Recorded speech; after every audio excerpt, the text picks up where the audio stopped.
దేవుడు రహస్య రాకడ ఉన్నది అన్న విషయాన్ని మోషేకు కూడా చూపించాడు. తెలుసా ఈ విషయం?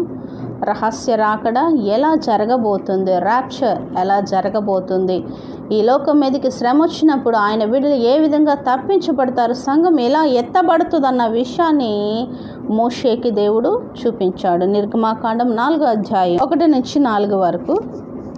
అందుకు మోషే, చిత్తగించుము, వారు నన్ను నమ్మరు, నా మాట వినరు, యెహోవా నీకు ప్రత్యక్షము కాలేదనందురు అని ఉత్తరమియ్యగా, యెహోవా ఇట్లా అంటున్నాడు, దేవుడు ఇలా చెప్తున్నాడు, మోషేకి చెప్తున్నాడు, నీ చేతిలో ఉన్నది ఏమిటి అని అతన్ని అడిగాను. అందుకు మోషే చెప్తున్నాడు, కర్ర. అందుకతడు కర్ర అనెను. అప్పుడు ఆయన నేలను దాన్ని పడవేయమనెను. అతడు దాని నేల పడవేయగానే అది పామాయెను. మోషే దాని నుండి పారిపోయాను. అప్పుడు యెహోవా, నీ చెయ్యి చాపి దాని తోక పట్టుకొనమనగా, అతడు తన చెయ్యి చాపి దాన్ని పట్టుకొనగానే అది అతని చేతిలో కర్ర అయ్యెను. ఈ వాక్యాన్ని చాలా జాగ్రత్తగా మీరు గమనించాలి. నీ చేతిలో ఉన్న కర్ర ఉంది చూడు, ఆ కర్రను ఏం చేస్తావంటే కింద వేసినప్పుడు ఏమవుతుంది? అది పాము అవుతుంది. దాన్ని చూసి ఏమైపోయాడు? పారిపోయాడు మోషే. అప్పుడు దేవుడు అంటున్నాడు, పారిపోకు, ఆగు, దాన్ని తోక పట్టుకొని లేపు అంటాడు.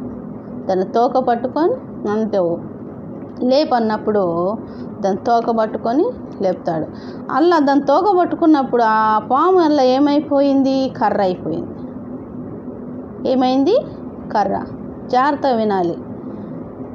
ఇక్కడ గమనించండి, ఈ యొక్క మర్మము దేవుడు మోషేకి చూపించాడు. ఇందులో 3 విషయాలు కనిపిస్తున్నాయి. ఒకటి, ఇశ్రాయేలులను బానిసత్వం నుంచి విడిపించడం ఒకటి, ఇంకొకటి దేవుడు మృతుల నుండి ఏ విధంగా తిరిగి లేచాడో యేసుప్రభు, ఆ విధంగా రేపొద్దున మృతులైన వారందరూ కూడా క్రీస్తు యందు విశ్వాసం ఉంచి చనిపోయిన వారు ఏ విధంగా మృతుల నుంచి తిరిగి లేస్తారో అన్న విషయము. తర్వాత ఇంకొకటి ఏంటంటే, అసలు ముఖ్యమైన పాయింట్ ఏంటంటే ఎత్తబడటం చూపించాడు. కర్ర ఇజ్రాయేలులకు గుర్తు. మోషే చేతిలో ఉన్నటువంటి కర్ర ఇజ్రాయేలులకు గుర్తు.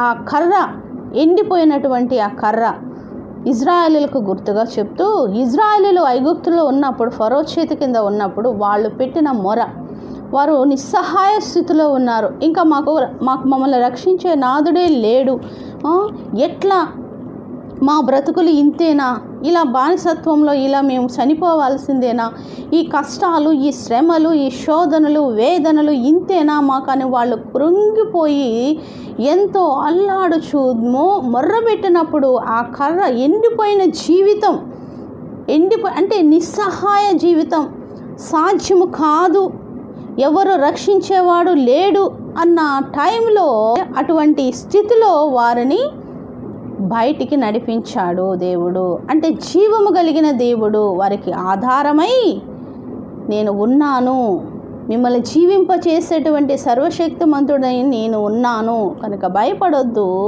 అని వారికి తెలియచేయటానికి మోషేని ఎలా పంపించాడో, అలాగే ఇక్కడ ఈ కర్ర ఏమంటారు, జీవము లేనప్పుడు, నిస్సహాయ స్థితిలో ఉన్నప్పుడు, ఎండిపోయిన కర్ర అంటే ఎండిపోయిన జీవితాలలో వాళ్ళు బ్రతుకుతున్నప్పుడు, నిస్సహాయ బ్రతుకుల్లో వాళ్ళు ఉన్నప్పుడు దేవుడు వారిని బ్రతికించాడు.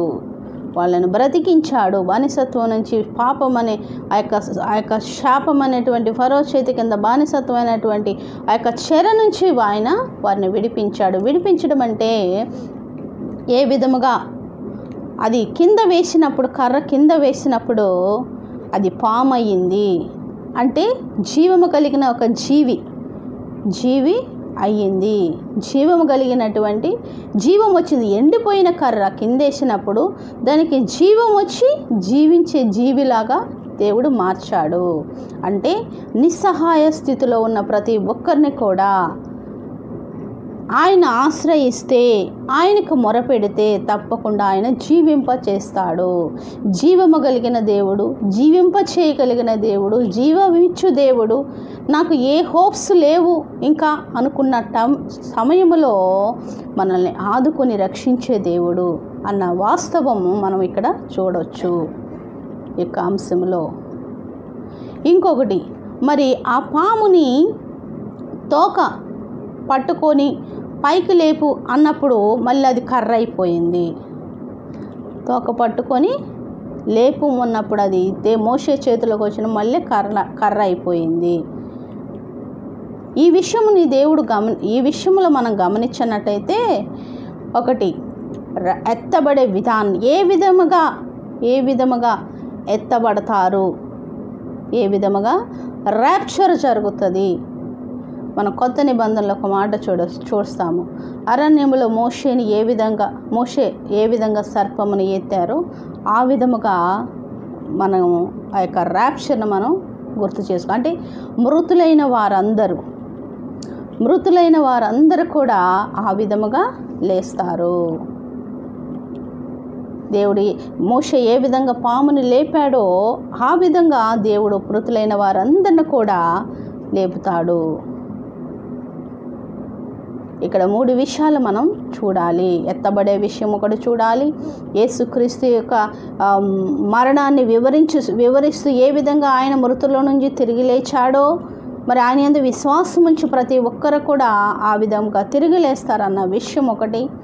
ఇంకొకటి, ఇజ్రాయేలు గురించి అక్కడ తెలియచేశాడు. ఇజ్రాయేల్ ఏ విధంగా విడిపిస్తాడన్న విషయాన్ని మోషేకి తెలియచేశాడు. కాబట్టి ర్యాప్చర్ గురించి, ఎత్తబడే విధానం గురించి మోషేకి తెలియచేశాడు. ఇక్కడ ఇప్పుడు కన్ఫర్మ్ అవ్వాలి మనం. ఇంకా చాలా ఉన్నాయి చెప్పడానికి. ఇంకా చాలామంది ప్రవక్తలకు దేవుడు చూపించాడు. రహస్య రాకడ ఉన్నది అనటానికి ఇదొక రుజువు, ఇదొక గుర్తు. మోషేకి చూపించాడు రహస్య రాకడ, ఇంకా ఏలియాకు చూపించాడు. అవన్నీ నేను తర్వాత ఒక్కొక్కరు చెప్తాను తర్వాత. ఏలియాకు చూపించాడు, దానియేలుకు చూపించాడు. హానోకు విషయం కూడా, హానోకు కనబడకుండా పోయాడు. అదొక పెద్ద అద్భుతమైన విషయం, అది కూడా చెప్తాను నెక్స్ట్ వీక్లో చెప్తాను అది. ఇక్కడ 3 విషయాలు మనం గమనించాలి. పొద యొక్క రహస్యము, పొద యొక్క రహస్యం ఒకటి. ఇంకొకటి, ఏ విధముగా ఆ యొక్క కర్రను కింద వేసి పైకి లేపుతాడో అదొక విషయం ఒకటి.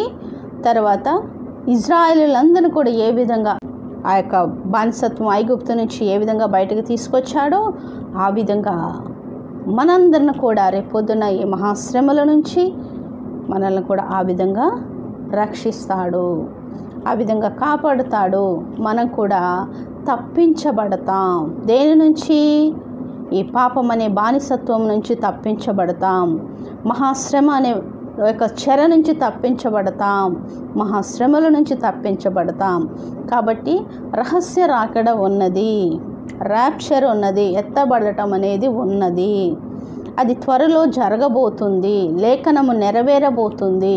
కాబట్టి మనం చేయాల్సిన పని ఏంటంటే ఆయనని ఆశ్రయించటం.